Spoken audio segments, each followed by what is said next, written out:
Welcome to the Alchemy for Authors podcast. I'm your host, Jo Buer. If you're an author, aspiring author, writer, or wordsmith, you're in the right place. Join me as I chat with authors and industry professionals and share my own experiences with using manifestation and mindset practices to supercharge our writing lives. We'll explore ways to overcome writer's block and imposter syndrome. We'll find motivation and inspiration to get our butts in the chair and our stories written. And most importantly, we'll embark on creating lives and livings doing what we love. If you've ever dreamed of a prolific, wealthy, happy or healthy author career or writing practice, then this show is for you. So let's dive into Alchemy for Authors.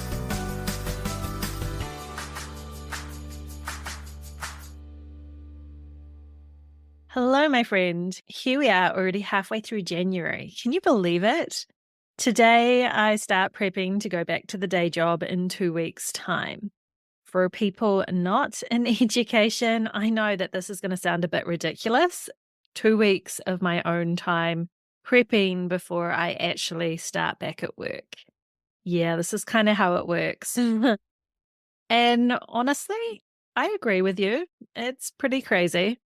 The last couple of weeks got away with me with family visits, which was great. But I'd be lying if I said I wasn't feeling a little bit anxious about returning to the crazy, busy stressiness of the day job without having conquered half of what I had on my plan to do with my books and my writing and everything else. But such is life, right? So this is one of my big challenges, finding the balance between what I love, which is like my writing, this podcast, all the book things, whilst for the moment needing the financial cushion to keep me afloat and invest in my writing with a day job. So I do know my privilege. In many ways, I get a lot of joy from my day job and financially it's pretty stable. But I also know that it's okay to want more. You're allowed to want more. I think I've said this a bit on the show, but I knew that the author thing would be a long game for me. And deep down, I'm kind of okay with that. I've still got a fair few money and success blocks that I'm working on busting because, of course, I want my success to last and I want a sustainable and aligned author career. And so that's really what my attention is focused on creating. And I know there's probably a few of you out there listening to this in a similar boat. Balancing your writing and family with a day job. So just know that you are not alone. If you haven't already, check out episode 70, Manifestation for the New Year, on some of my tips for how to set yourself up strong with moving that needle closer to your dreams. My intention for Alchemy for Authors was always to motivate and inspire with tips and advice along the way to help get you closer to your dream author life. To show you through interviews with others and industry experts that it can be done, but there's still going to be some ups and downs and frustrations and self-doubt along the way. But you are not alone. So wherever you are along your author journey, know that you have access to all the tools that you need to make your dreams a reality. And that's the beauty of this time that we're living in right now. And I hope it gives you a little comfort that I'm right there with you. Some days I'm flying high because it seems that the stars are aligning, books are being written and selling. And other days I'm wondering how to fit in my writing goals around the day job while still maintaining friendships, good health, and just general basic good hygiene. So even though I'm thinking of myself as being back at the day job from here on in, I have managed to sneak in some scheduled interviews with some amazing guests for this show over the next few weeks. So I'm talking about industry experts here, some of whom are living the dream already.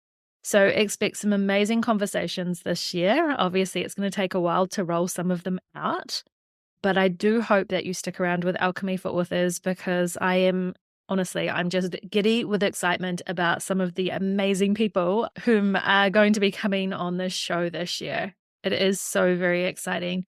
And I am so blown away by the generosity of authors and their willingness to share their expertise with others in the industry.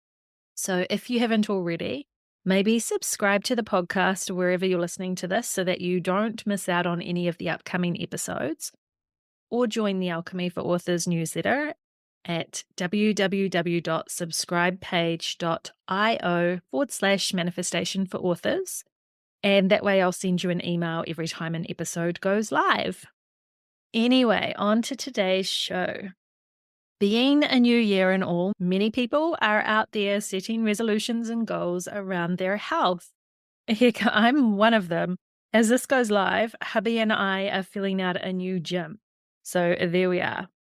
Today's guest, the holistic tooth fairy, whose niche you can probably guess from her moniker, will be sharing her journey from traumatizing dental experiences to writing, publishing, and crowdfunding through Kickstarter.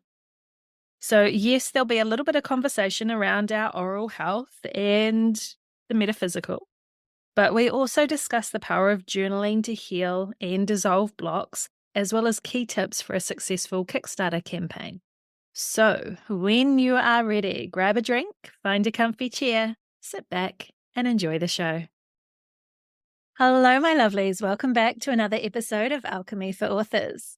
Today, I am chatting with Meliors Simms, aka the Holistic Tooth Fairy.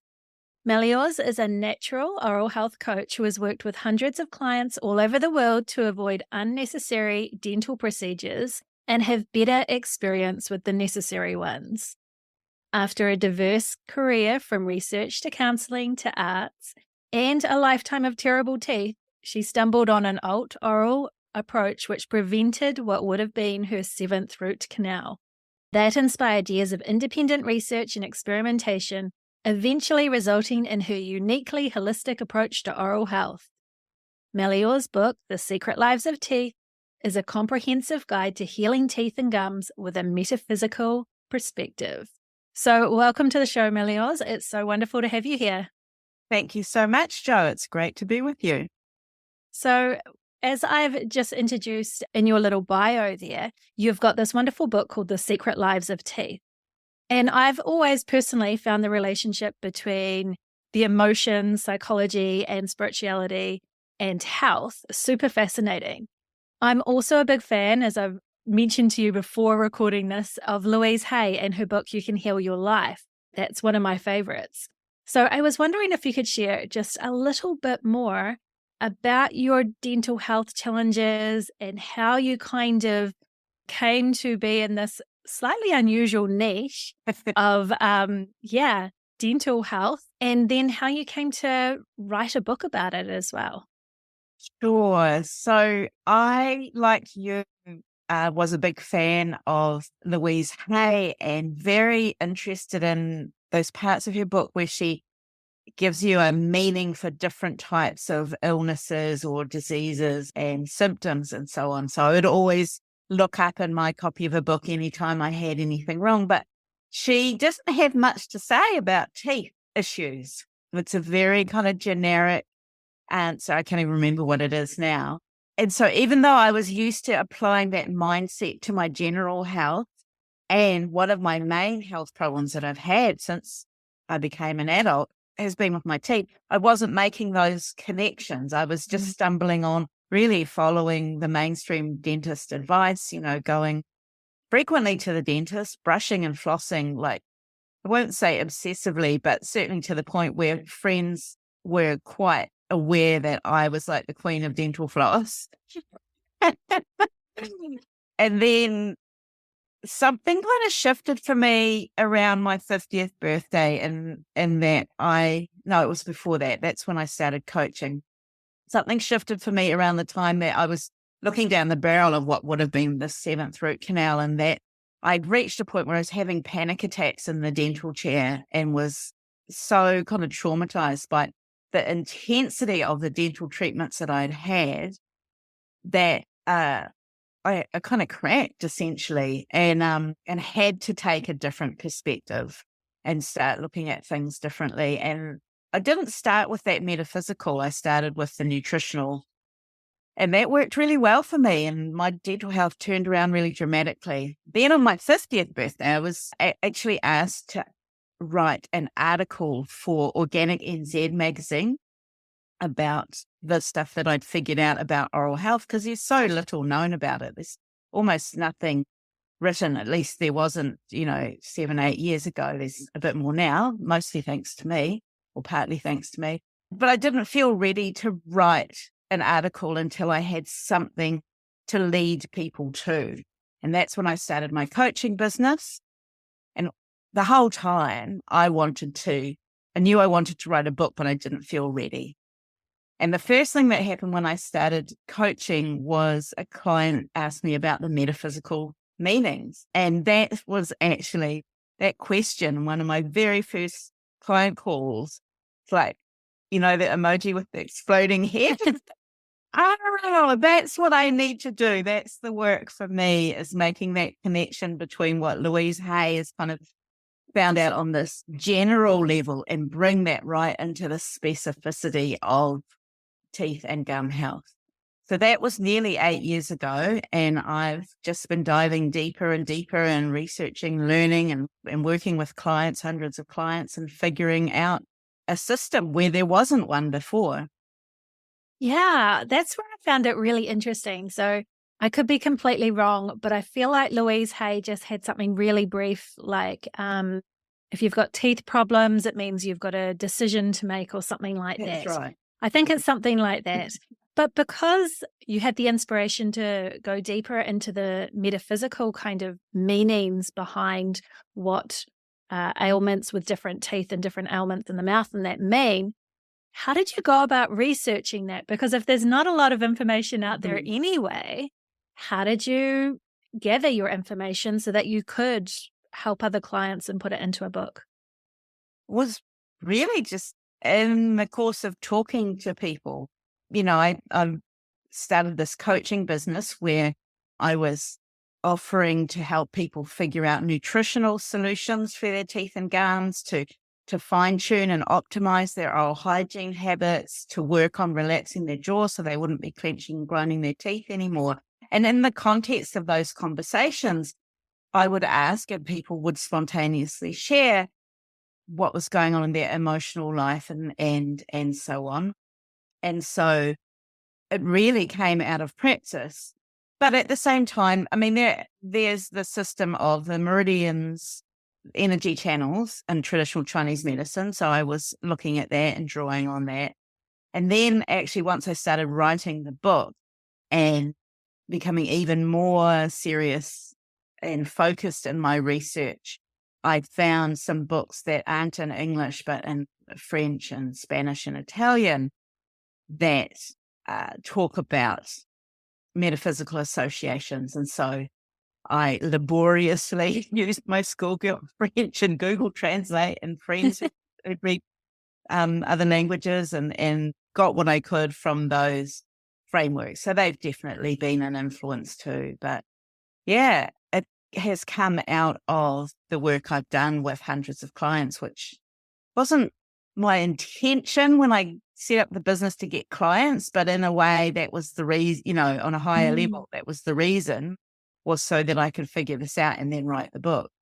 Yeah, I found it really interesting because when I was going through your book, I was trying to, of course, make those connections to my own teeth and things like that. And I've had a few out for, like wisdom teeth, and because I had too many teeth in my mouth as a teenager, and so I had to have them pulled and things like that. So I was trying to make the connections of what teeth related to what.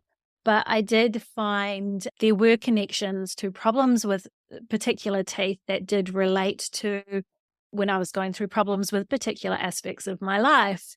And so, so I saw those connections there. For somebody who maybe is listening to this, who's not that familiar with the metaphysical meanings behind different ailments and that with our health, can you talk a little bit more about what you're meaning by that? Sure. I think the easiest way to make sense of it is to think about stress, because I think we're pretty well versed in the physical impacts of stress in our own bodies. Almost everyone has had the experience of being stressed out, too many demands, too many worries, unable to kind of relax and sleep and take time out. And then you start feeling run down. You start getting a cold. Your body just isn't functioning at that optimal level. Well, the mechanisms for stress affecting health happen through the immune system and through hormones and other kind of chemical reactions and systems and processes in the body that get interfered with by this stress hormones like cortisol, which many of us have heard of, like shutting down non-essential services, essentially. And from that, dealing with an emergency perspective of the body's stress response, your teeth are not the vital essential service in an emergency. Your muscles are. And so it diverts resources that would normally be used by the body to remineralize and maintain strong, healthy, resilient teeth. Those will go into keeping your heart and your lungs and the muscles in your legs and arms and even your jaw working better. But the teeth don't get that resource. And then when you have ongoing stress that you don't get a chance to kind of rebalance regularly from, then that becomes chronic stress-related conditions. And that's one of the big reasons why teeth decay and gum disease is so common. It's because stress is so common. So interesting. I just find it so absolutely fascinating. So you were already coaching clients and all that. Had you always wanted to write a book? Was there always something in the back of your mind kind of giving you that inspiration that or that guidance that you really wanted to write a book? Yeah. And in fact, I'd always been writing. So I've been writing blogs and zines and poetry and short stories. And, I think once I even tried to start a novel, but I'm not really drawn to writing fiction. I love reading fiction. I'm an absolutely avid, prolific fiction reader, but I always wanted to write like non-fiction books that helped people because I have been helped so much by reading books. Louise Hay back in the 80s and 90s and other kind of spiritual and self-help and health writers have made such a huge difference in my life. You can kind of track my life story by a book or an author that I become really passionate about and will follow their system or their advice and change my life for the better. So that's the kind of writer that I wanted to be. But I needed to have something like worth sharing with people. Took me a while to figure that out. Yeah. Yeah. Well, this is definitely, it definitely has a unique place on your bookshelf for sure. But I think it's going to appeal to a lot of people. I know when I heard you speak at the Hamilton Book Month, I was like, ooh, this is my kind of thing. I like this. So yeah, so that's really cool. And I did notice when I was reading your book that it is obvious that you have a passion for writing because you do have a lot of prompts within your book for people to journal, to kind of assess for themselves what their teeth are trying to tell them health-wise. Was that like intentional? Do you find that you use journaling a lot in your own life? Oh, absolutely. Since I was a little kid, been a journaler. And not in the kind of Dear Diary sense so much anymore, but in that I like to use prompts and combine journaling with meditation as a way of self-knowledge and to help with growing and healing and understanding where I struggle and where I'm blocked and how to overcome it. And figuring out how to take what I use in coaching where I'm on Zoom calls with clients anywhere in the world, and I'm guiding them through a process and we're talking it back and forth. How could I take that methodology and turn it into something that people could use while reading a book so that they're not just passively absorbing information, but they're actually able to apply healing strategies and make a difference to their own well-being? And journaling was kind of the obvious thing to offer in that context. And I know journaling isn't for everyone, but I do think a lot of people that have struggled with journaling or haven't found it useful or helpful probably haven't tried working with prompts. And that's quite a different experience than that kind of stream of consciousness, dear diary, reflection. Yeah. Yeah, yeah. So I really like that because you did seem to really strongly encourage the journaling in that. For our listeners, because obviously I'm going to recommend that if they've got any kind of concerns with their oral health or anything like that, go check out this book for sure. But for any of our listeners who are just a little bit curious and maybe have something that they're like, well, I'm kind of interested what's going on with this particular tooth. Do you have any examples of a prompt or something that's kind of like your go-to that they could kind of start off with for journaling? Yeah. So I would suggest writing a letter to the particular tooth that has been asking for attention, you know, giving you a little twinge of sensitivity or maybe a pang of pain, or maybe it feels a little bit wobbly or it looks a little discolored or the gums receding, whatever it's doing to try and get your attention. Write it a letter, dear tooth, you know, I can see you're trying to get my attention. I'm giving you my attention now. This is what I want for you. You know, I want you to be strong and healthy. What do you want me to know? What would you like to show or tell me? And then just sit for a moment with your eyes closed, slow your breathing down, and imagine your tooth like a little cartoon character, maybe talking to you, and see what it says, and let yourself write that out, and then keep writing past the point where you feel like, oh, well, I've got nothing else to say on this. Just keep your hand moving, because that's often when you find things start to kind of dredge up from your subconscious, and you write things down that you didn't already know. That's when you find out new things. And that's when it's really useful and interesting. That's Mm. wonderful. And have you had any clients or anything who found that that alone has been enough to help heal or better their tooth health?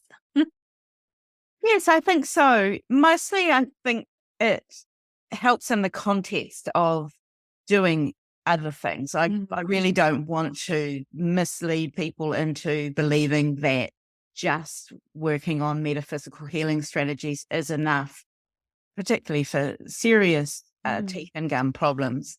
But as part of an approach, so if you've got a dentist visit coming up, to have that conversation through writing a letter with your tooth before you go to the dentist, you can have a much better understanding of what happens at the dentist and make your decision about any treatment more confidently, because you've heard from the tooth. The tooth might tell you really clearly, oh, look, I've had enough. I'm ready to give up. Give me that filling, whatever. But more likely it will be, yeah, I don't like the way you're brushing, or, you know, you're obviously really stressed out about work. What can you do about changing the stressful situation at work that's affecting me, the tooth? Yeah. Yeah. I Mm. really like that. There was a particular quote that I wrote down from your book that's just kind of stuck with me. And that's the symptoms in your teeth and gums draw attention to any areas in your life that aren't in alignment with your highest good or life purpose.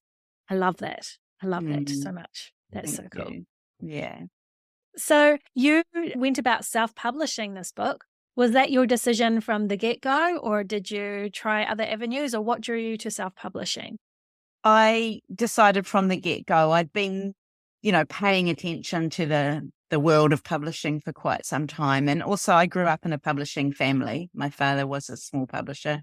So I didn't have any particularly high expectations of going through a publishing house, or even that I would find a publisher be interested in such a niche topic. And also I was really interested in the challenge of self-publishing. Like I enjoy the business side of my work, and I find those challenges of figuring out how to do things effectively is really enjoyable. So I just wanted to do it.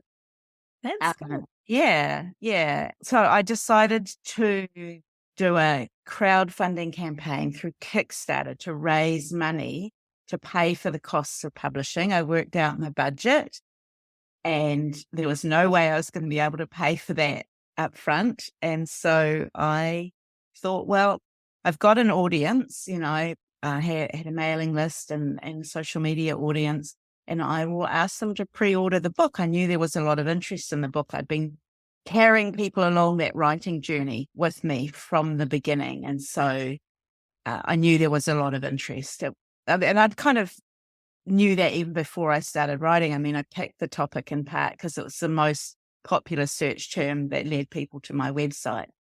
And I knew from personal experience, it was very hard, if not impossible, to find any information anywhere else on this topic. So I knew I had this, I needed to get in there and fill this writing niche myself that I had created myself.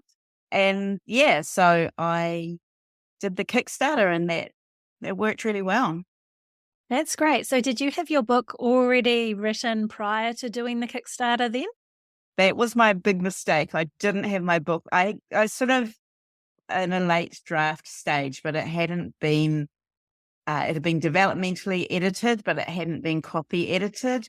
And it turned out to need quite a bit more copy editing than I had anticipated. So learning in the first book experience. So it all took a lot longer to actually deliver to the backers than I had planned. I think it took 3 or 4 months longer all up before they got the book. And so that I won't do that again. My next Kickstarter, the book will be ready to go before I start the Kickstarter. That's great. Well, otherwise. And did you feel like it was quite successful? Because when I'm looking at it, I'm thinking, oh, that's awesome. That's so cool. When I saw kind of, you had, I think it was 160 backers or something like that. And like, did you find it kind of met your expectations or? Well, absolutely. So with a Kickstarter, you set a financial goal. And I can't even remember exactly. I think it was about 1,500 or something. That was my official goal. Though I had an unofficial goal. I knew I wanted to raise 10,000 because that was my budget. That's how much it cost me to do all the work of publishing and printing and shipping internationally.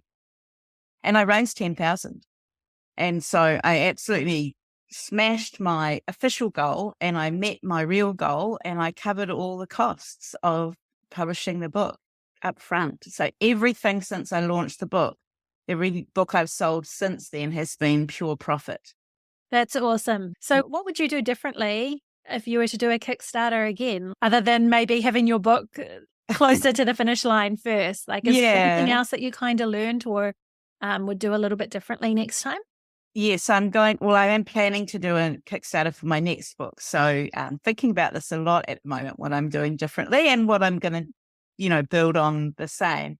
So the other main thing I'm going to do is use like a third party to help handle the distribution side of things, because 160, I thought that would be manageable in terms of, handling, sending out ebooks and paper books and other rewards that I had.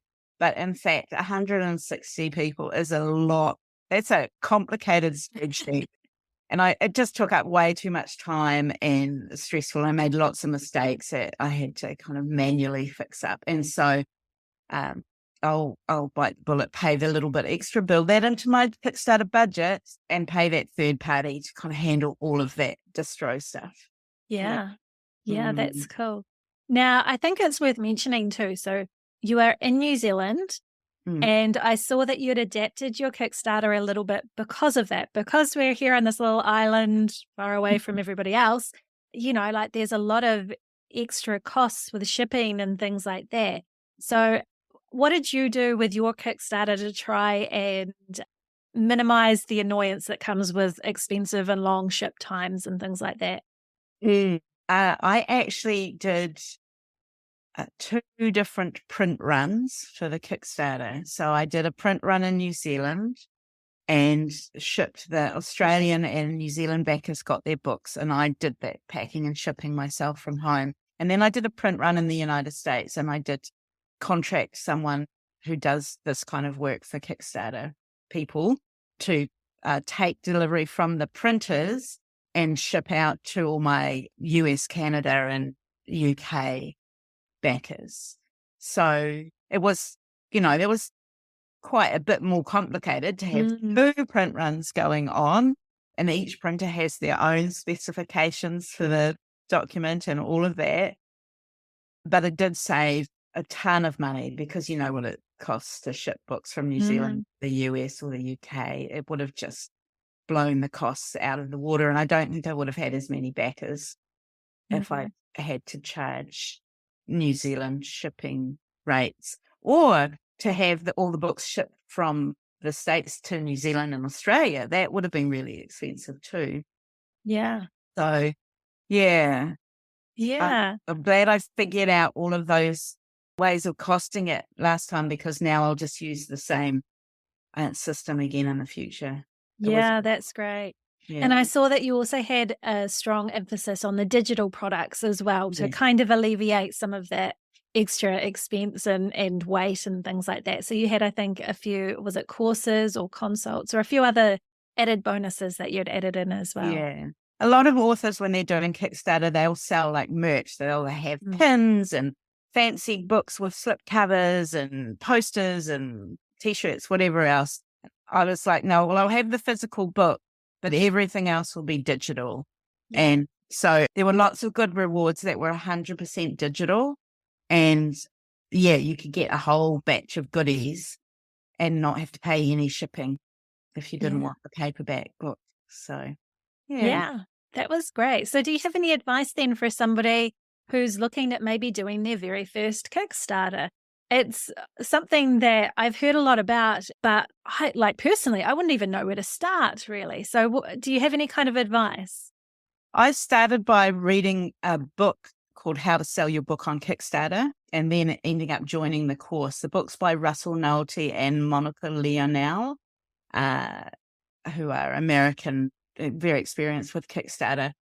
And so I learned heaps and heaps from there. I would definitely recommend not trying to just go it alone and make it up as you go along. It takes a lot of preparation, and I would recommend having a list, having a mailing list, or at least an extensive social media following, knowing that there's demand, because to make a Kickstarter successful, you really have to have people primed to buy in the first 48 hours of the Kickstarter, because that momentum of a strong start affects the whole rest of how the algorithms on the Kickstarter platform work and all kinds of things. It's social proof and so on, benefits of that strong start. And so you have to really do that warming up with your audience well in advance. This week that you're going to be putting this interview out in the world is the week that I'm about to have my Kickstarter go live. So if any of your listeners would like to check out a live Kickstarter launch, we'll have the link in the show notes. Absolutely. Yeah. And you can click on the link. You don't have to buy anything, or you can just, it's like a very low cost option where you can be part of all the fun without having to spend very much money, and you'll get a little digital reward. So come and check it out. Yeah, it's definitely worth it. Like, I love looking at other people's Kickstarters. I'm just like, oh, it's like so many goodies just for supporting this author. It's fantastic. So like window shopping, isn't it? Yeah, it is. No, I love it. I love it. So let's talk then about your next book. And then I think there's a third one as well. Is that the plan, or has the plan changed? Plan has changed. So when I published The Secret Lives of Teeth, I saw it as the first in a series of 3 books.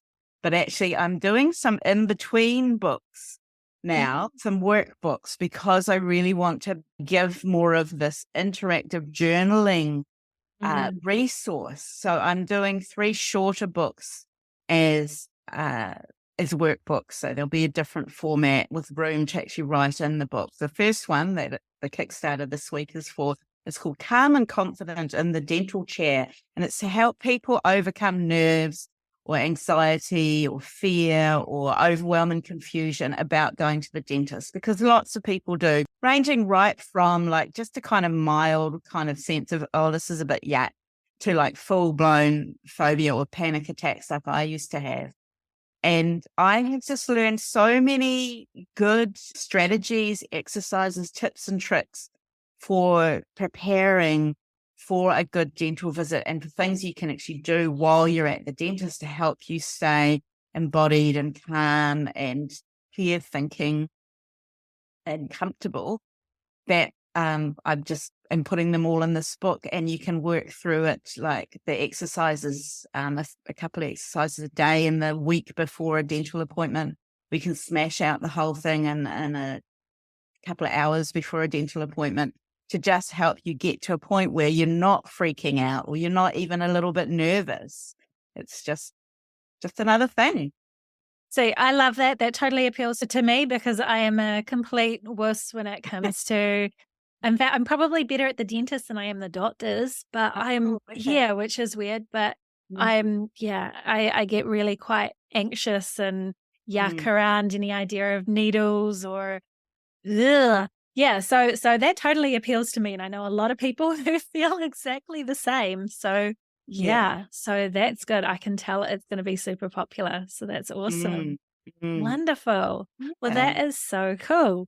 So, yeah, so you're going to have another Kickstarter for that. How long do your Kickstarters run for?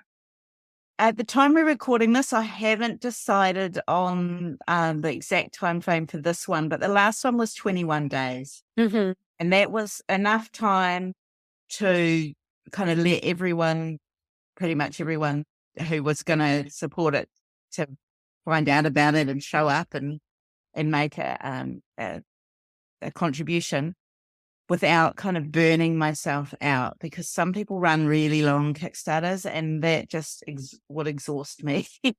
Yeah. Yeah. Yeah.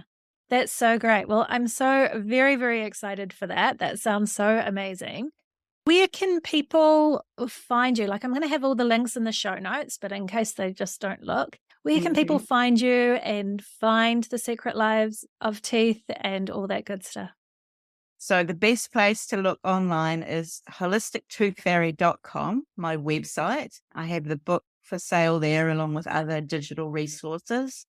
And there'll be a link to the Kickstarter from my website as well. I've got lots of blog posts and articles about how to take care of your teeth and gums holistically.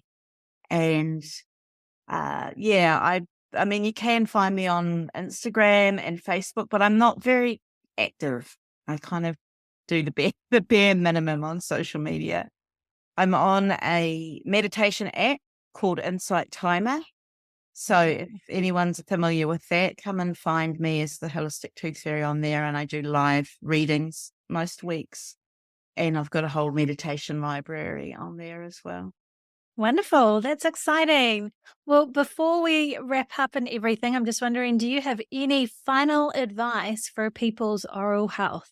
My advice would be to slow down when you're brushing your teeth and think loving thoughts.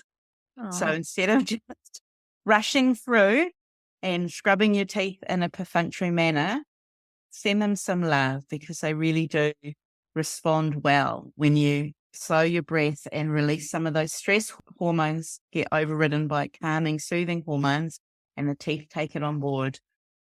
Yeah. wonderful. That sounds great. I love that. Well, thank you so much for coming on the show. I am wishing you all the best with your Kickstarter, and I'll be checking that out myself. That's really exciting. But thank you again for coming on the show. Thank you so much. It's been great to talk to you, Jo. Takeaways from today's episode. 1. Consider using journaling or writing letters to your teeth or any body parts you may be having difficulty with health-wise for insight as to physical and mental challenges you may need to heal to encourage better health. 2. Consider having your book already written prior to starting your Kickstarter, particularly if it's your first Kickstarter. This will help minimize delays with getting it out to your backers. 3. Be open to learning as you go. 4. A Kickstarter can be time-consuming. Ask yourself if it's worth investing in outside help, such as for distribution, to minimize stress. 5. Depending upon where you live and shipping costs, consider separate printing runs, one in the Northern Hemisphere and one in the Southern Hemisphere, for example. 6. Digital bonuses and rewards are great add-ons that can help alleviate the pain behind shipping costs. 7. Prior to starting your Kickstarter, ensure you have people to sell to, either a strong mailing list or social media following, for example. So I hope you enjoyed today's episode, and if you haven't checked out Kickstarter before, I hope that this has got you curious to do so. To find out more about Meliors Kickstarter, go to holistictoothfairy.com/calm-and-confident. I'll make sure to put that link in the show notes. This is for her new book, Calm and Confident in the Dental Chair, Activities and Advice for Adults to Overcome Dental Anxiety, an interactive workbook. If you have enjoyed the show and want it to continue, please consider supporting it by rating or reviewing. This just helps other people to find it and helps by boosting the algorithms. Just like authors love reviews for their books, us podcasters really appreciate it too. Word of mouth and sharing it with a friend, this also means so much to me. You can also tag me on Facebook or Instagram at Jo Buer Author, or of course Alchemy for Authors. Or if you're feeling super generous, you can make a small one-off donation at buymeacoffee.com/Jo Buer.